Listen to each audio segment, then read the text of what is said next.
সেটা হলো আমাদের এই পার্টির প্রতিষ্ঠা দিবস 21শে জানুয়ারি পার্টির প্রতিষ্ঠা দিবসে আনোয়ারপুর এই ঈশ্বরপুর অঞ্চল থেকে আনোয়ারপুর বুথ থেকে আমাদের তৃণমূল ছেড়ে আইএসএফ এ জয়েন করছে আমার ভাই।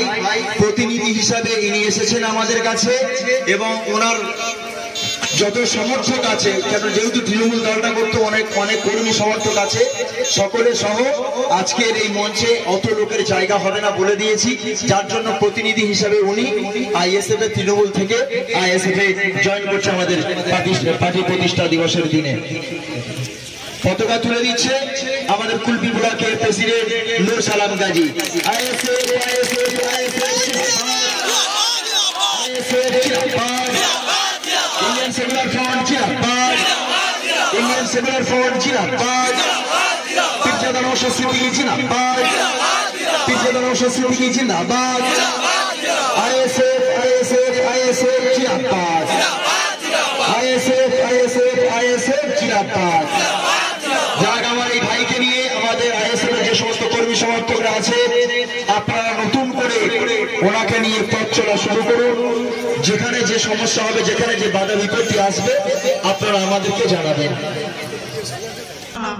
একটু খোলস ছেড়ে এগিয়ে আসতে হবে, কারণ না হলে কিন্তু নিজেদের মধ্যে মানসিকত্ব বোধই থাকবে না।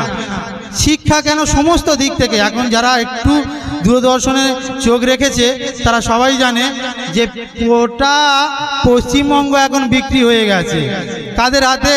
টিএমসির হাতে। সেই তাদের কেনাবেচা অনুযায়ী আমাদের চলতে হবে, তাদের কেনাবেচা আমাদের চলতে হবে, তারা যেমন বলবে তেমন চলতে হবে। পুলিশ প্রশাসন যেখানে যাবে না ওদেরই লোক, ওরা যেটা বলবে সেটাই আমাদের মানতে হবে।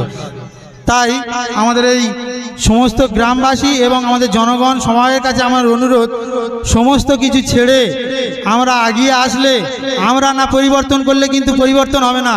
পরিবর্তন তো থাকে সাধারণ জনগণের হাতে, কোনো সদস্য কোনো মেম্বার কারোর হাতে থাকে না, থাকে সাধারণ জনগণের হাতে।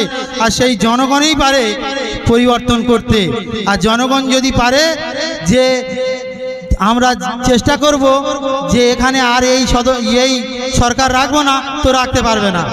তাই জনগণের আসতে হবে, আমাদেরকে এগিয়ে এসে সাহায্য করতে হবে।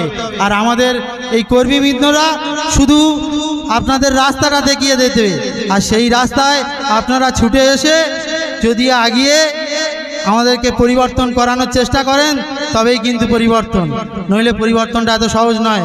পরিবর্তন তো থাকে জনগণের হাতে, কোনো নেতা মন্ত্রী প্রধান আমলা কারোর হাতে থাকে না।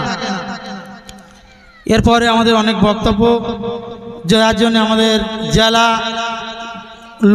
জেলার যে নেতাগুলো আছে আপনাদেরকে বলবে, আমাদের সময় খুব কম, এনারা আরও অন্য জায়গায় যাবে। তাই আমাকে এই ক্ষুদ্র বক্তব্য এখানে শেষ করে